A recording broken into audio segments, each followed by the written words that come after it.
तो hello student, स्वागत है आपके अपने यूट्यूब चैनल एवं एग्जाम पाठशाला में। मैं नीश कुमार फिर से एक बार आपके अपने यूट्यूब चैनल में स्वागत करता हूँ। तो हमने क्लास 9 के चैप्टर नंबर 8 चतुर्भुज को हमने शुरू किया था। तो हमने प्रमेय 1 को हमने बहुत अच्छी तरीके से समझा था और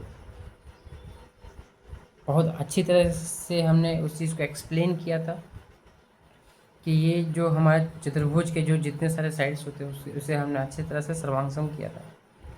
तो आज उसी को लेते हुए हमने थ्योरम या तो प्रमेय 2 को आप बोल सकते हो कि हमने इसे लिया। अब थ्योरम नंबर 2 में क्या बोल रहा है सो समझो। थ्योरम नंबर 2 में ध्यान देना है। थ्योरम नंबर 2 में बोला गया है, साथ में हम लोग लिखते चले जाएंगे। अगर आपने हमारे ये कॉपी कलम लेके नहीं बैठा तो साथ में आप लिखते जाओ, आपको साथ में समझ में आना शुरू होगा। ठीक है, आपको एक साथ चलना है और जहाँ भी दिक्कत है आप कमेंट करके पूछ सकते हो कि ये क्वेश्चन समझ में नहीं आया, तो आपको कमेंट में इसका जवाब दिया जाएगा। ठीक है, तो चलिए शुरू करते हैं। वीडियो को शुरू करने से पहले मैं आपको बताना चाहूँगा कि अगर आप चैनल में नए हो तो चैनल को सब्सक्राइब करें, लाइक करें, शेयर करें और कमेंट करना ना भूलें कि हमारे द्वारा जो वीडियो आपको कैसा लगा। और मैं आपको इतना बताना चाहता हूँ कि हमारे द्वारा जो वीडियो आपको तैयार करके दिया जा रहा है उसके बाद आपको कोई भी इंस्टीट्यूट में पढ़ने की आवश्यकता नहीं है। ठीक है, कोई भी कोचिंग इंस्टीट्यूट में आपको पढ़ने की आवश्यकता नहीं है। तो चलिए शुरू करते हैं। क्वेश्चन बोला गया है, ध्यान दीजिएगा। बोला गया है कि एक समांतर चतुर्भुज में सम्मुख भुजाएं बराबर होती है। क्या बोला गया? एक समांतर चतुर्भुज में सम्मुख भुजाएं जो होती है क्या होती है? बराबर होती है। क्लियर है? अब आप ध्यान दो कि इसमें हमारा दिया क्या है आप, और हम इसे किस प्रकार से प्रूव कर सकते हैं। तो सबसे पहले आपको यहाँ ध्यान देना होगा, ये आपका दिया है। अब आप यहाँ पे क्या लिखोगे वो समझो, सबसे पहले आपको यहाँ पे जानना होगा कि हमारा एक चतुर्भुज है जो हमें अभी ड्रॉ करना पड़ेगा। एक चतुर्भुज, चलिए ड्रॉ करते हैं। एकदम साथ में ही ड्रॉ करना है जिससे आपको हर एक चीज़ क्लियर हो जाएगा। साथ में आप स्केल कॉपी पेन लेके साथ में बैठो। ठीक है, और जैसे जैसे हम कर रहे हैं उसी तरह आपको भी करते जाना है जिससे आपको हर एक चीज़ को क्लियर हो जाएगा। ठीक है,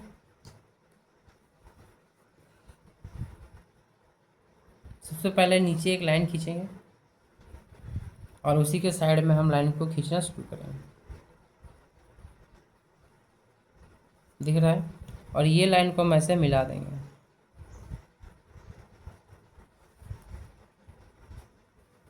अब आप यहाँ पे ध्यान दो कि यहाँ पे आपका क्या हो गया? ए, यहाँ पे हो गया बी, यहाँ हो गया सी और यहाँ हो गया डी। क्लियर है? तो हम क्या लिखेंगे यहाँ पे? ये बोला सम्मुख भुजाएं, मतलब ये वाला जो होगा ये इसके बराबर होगा और ये वाला जो होगा ये इसके बराबर होगा। क्लियर है? बताइए, यहाँ तक क्लियर है? क्लियर हुआ आप सभी को? अब चलिए, उसको करने से पहले हम क्या करेंगे, यहाँ पे एक विकर्ण खींचेंगे। क्या खींचेंगे? विकर्ण, एकदम अच्छी तरीके से। यहाँ पे क्या खींचेंगे हम? एक विकर्ण खींच देंगे। हमने एक विकर्ण को खींच दिया। अब हमारे यहाँ क्या दिया है उसे हमें लिखना है। तो सबसे पहले दिया है, हम लिखेंगे ए बी सी और डी जो है हमारा क्या है? एक समांतर चतुर्भुज है। समांतर चतुर्भुज है, चतुर्भुज दिख रहा है। अब हमें सिद्ध क्या करना है भाई? सिद्ध क्या करना है? लिखेंगे सिद्ध करना है। सिद्ध करना है। सिद्ध क्या करना है? सिद्ध करना है कि यहाँ पे जो ए बी जो होगा, यहाँ जो ए और बी जो होगा वो बराबर है किसका? डी सी का। वही ना बोला सम्मुख भुजाएं जो क्या है हमारे बराबर होनी चाहिए। तथा तथा बी सी जो होगा वो हमारा क्या होगा? ए डी के बराबर होगा। बी सी जो होगा वो हमारा क्या होगा, ए डी के बराबर होगा। यहाँ तक क्लियर हो गया। अब हम बात करते हैं रचना में। क्या कर बात करें रचना में, और रचना आपको कैसे लिखना है सो समझो। जैसे कि हमने क्या किया कि यहाँ पे एक एक्स्ट्रा को हम क्या किया, डायगोनल से मिलाते, मतलब ये विकर्ण ले लिए हम लोग ए सी, तो हम लिखेंगे रचना। क्या लिखेंगे, रचना। रचना में क्या लिख सकते हैं कि इस फिगर के अनुसार, मतलब चित्र के अनुसार हम क्या देख रहे हैं कि जो हमारा एसी है, जो एसी है वो क्या किया गया है, मिलाया गया है, या मिलाएं, एसी को क्या करें, मिलाएं। क्लियर हो गया, ये आपका रचना खत्म हो गया। क्लियर है। अब आप यहाँ पे ध्यान दो, अब हमें क्या करना है, सिद्ध करना है। क्या करना है, सिद्ध। सिद्ध सिद्ध करना मैं ये बता दे देंगे, अब हम इसे किस प्रकार से सिद्ध करेंगे सोच समझ। लिखेंगे, लिखेंगे हम जानते हैं, हम जानते हैं कि जो समांतर चतुर्भुज होता है, हम जानते हैं कि जो समांतर चतुर्भुज होता है, समांतर चतुर्भुज, समांतर चतुर्भुज का जो विकर्ण होता है, का विकर्ण जो होता है उसे दो सर्वांगसम,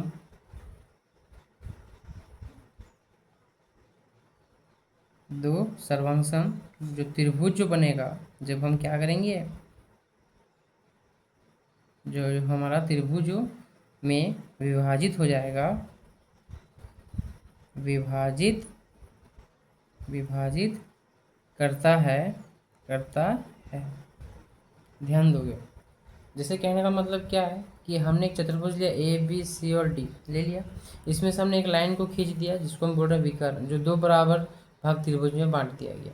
ठीक है, वही हमने लिखा कि हमारा समांतर चतुर्भुज है जिसमें एक विकर्ण है, उसे दो सर्वांगसम त्रिभुजों में विभाजित करता है।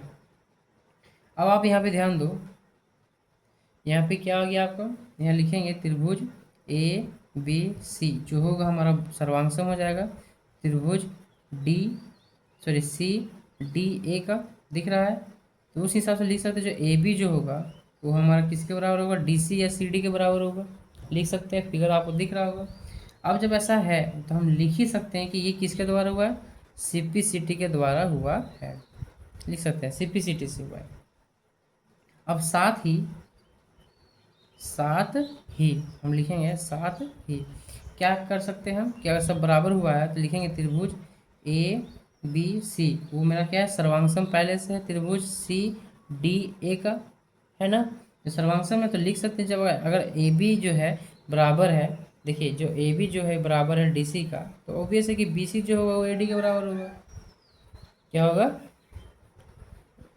बी सी जो होगा वो हमारा ए डी के बराबर होगा। आप यहाँ बी सी से लिख सकते हैं। क्लियर है, ये भी हमारा किससे हुआ, सी पी सी टी से हुआ है, सी पी सी टी से हुआ है। क्लियर है, तो लिख सकते हैं कि अतः समांतर चतुर्भुज,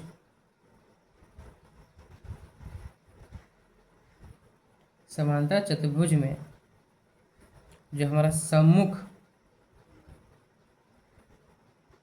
जो भुजा होता है, ये सम्मुख भुजाएं जो होती है वो क्या होती है, बराबर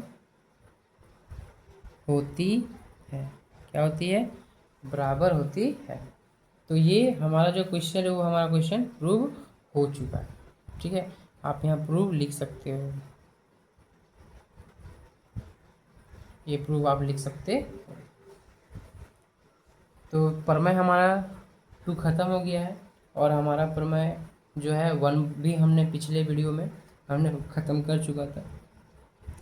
अब इसके जितने सारे आने वाले जो जितने सारे प्रमेय होंगे उसे हम 1 बाय 1 सॉल्व करेंगे। तो आज के इस वीडियो में बस इतना ही।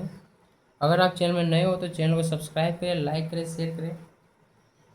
मिलते हैं एक नए थ्योरम के साथ, एक नए प्रमेय के साथ। अभी के लिए फिलहाल बस इतना है।